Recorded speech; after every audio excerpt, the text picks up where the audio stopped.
یک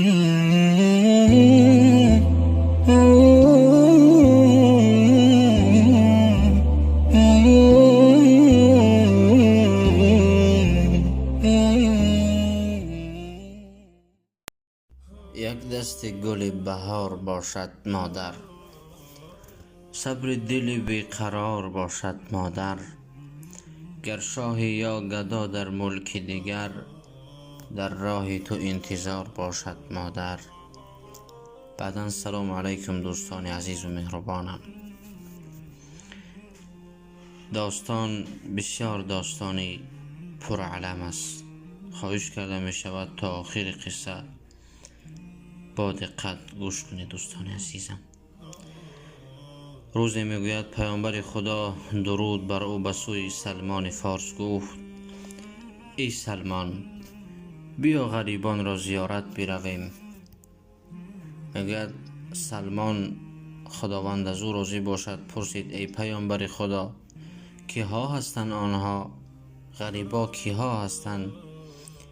رسول خدا صلی الله علیه و سلم گفتند: ای سلمان، شخصانی که در قبرستان خواب هستند آنها غریب هستند، بیایید آنها را زیارت می رویم.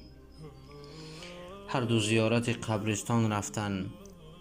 وقتی که در سر قبرستان رسیدند، رسول خدا درود بر او گریان شد و در بالای یک قبر ایستاد. سلمان گفت: گریه برای چیست ای پیامبر خدا؟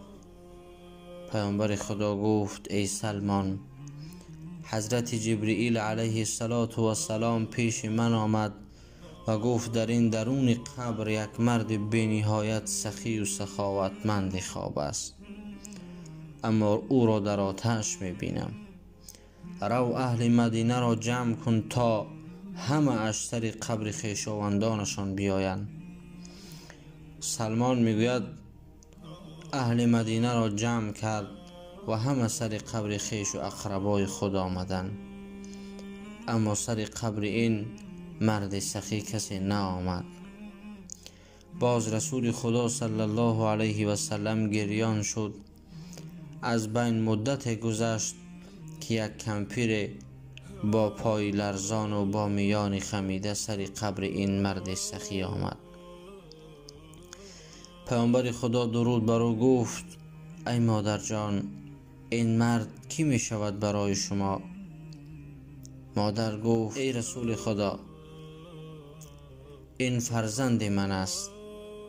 رسول الله درود بر او گفت: ای مادر جان، فرزندت در آتش است. چی می شود که این فرزندت را عفو کنی تا از آتش نجات یابد؟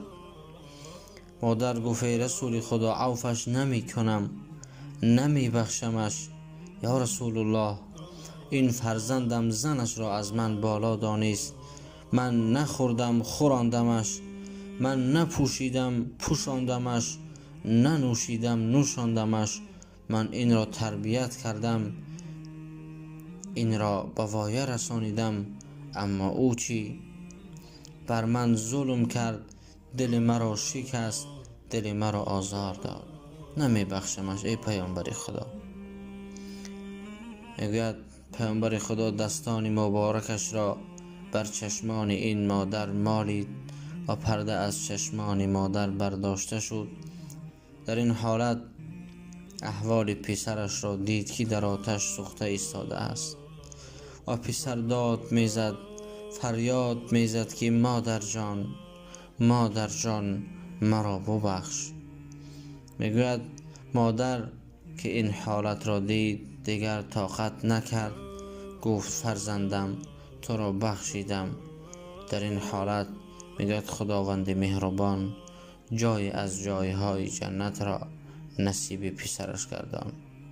این است حال فرزندی که قلب مادر را آزار میدهد. خداوند مهربان هر فرزند را مادر دوست دار گرداند. دوستان عزیزم، نیکی بر پدر و مادر داستانی است که تو امروز می نویسی و فرزندت بعد از تو آن را بازگو می کند. پس نویسنده خوبی باش. السلام علیکم و رحمت الله.